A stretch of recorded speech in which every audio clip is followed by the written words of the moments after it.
Rwandan rebel group, the Democratic Forces for the Liberation of Rwanda, or FDLR, is a feared presence in the Congolese province of South Kivu. They raise money by selling the valuable mineral coltan. The locals who mine it for them receive no pay. The trade with contraband coltan has flourished for over 15 years. International campaigns like No Blood on My Cell Phone have done little to improve the situation. The Kahuzi-Biega National Park spans a number of Congolese provinces, reaching almost to the Rwandan border. The FDLR operate over 50 illegal mines here.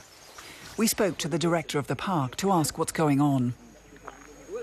It means that one mine can be controlled by 5, 6 or 7. It means that they can arrive in a village and took a group of people, enter with them in the forest. So they are go on, do mining for us, and they do it. It's not because people want to go there to do it, but they are forced by rebels. The park rangers can do nothing to stop this. You know, if FLR do that because they still are living in the forest. And when they're in the forest, they do everything they want because there's no control for them. No one is following them, no one are pushing them, no one are chasing them. At a conference in Buvaku, geologists from Germany, traders and local politicians discussed ways to clamp down on worker exploitation and illegal trade. A certification system would be one way to establish the provenance of coltan. Jean-Claude Kibale is deputy governor of South Kivu. He studied civil engineering in Germany. It's very important to us to have a partner who has developed a system that ensures transparency, from the mining to the selling, so that we know how much we are earning and how much the man on the ground is earning. Congolese coltan has gained a reputation internationally as a blood mineral, making it hard for the government to sell it on Western markets without proof of origin. The international perception of what goes on in the Democratic Republic of the Congo is very superficial. People think that Congolese minerals on world markets mean that armed militias are fighting over the reserves, and that if we only stopped buying, they'd stop fighting. But if people could grasp that this has nothing to do with reality, it would be a step forward. They should realize it might even be possible to reform the country and its mines, improve working conditions, and ensure that more money remains in community coffers. Then there shouldn't be any reason why the international reputation of the Republic should suffer. First, the geologists need samples.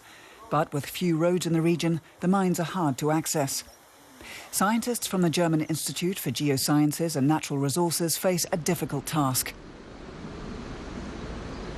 Frank Melcher has developed a method called the coltan fingerprint, which allows researchers to identify exactly where the ore comes from. At the moment, we have over 700 coltan samples in our collection.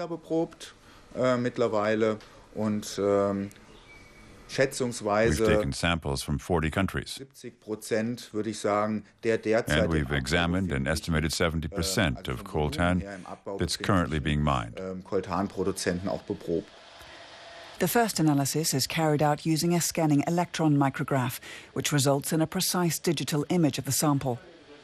The next stage is to identify the individual components of the granules, as a laser vaporizes the coltan contained in the sample.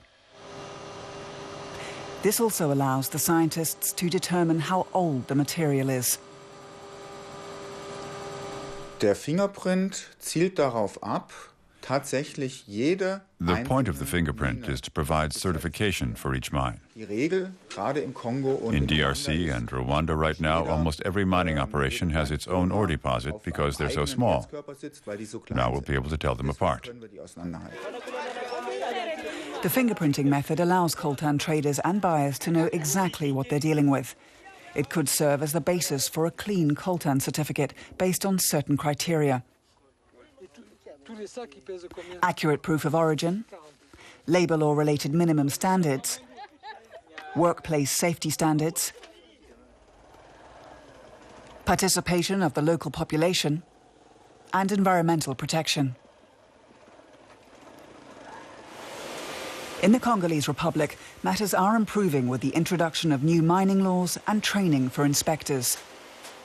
If the mining in the park is stopped, that's sure that they will leave the place because they have no other things which make them staying in the park. But before the country can really benefit from its coltan reserves, the relentless fighting in the Democratic Republic of the Congo has to stop.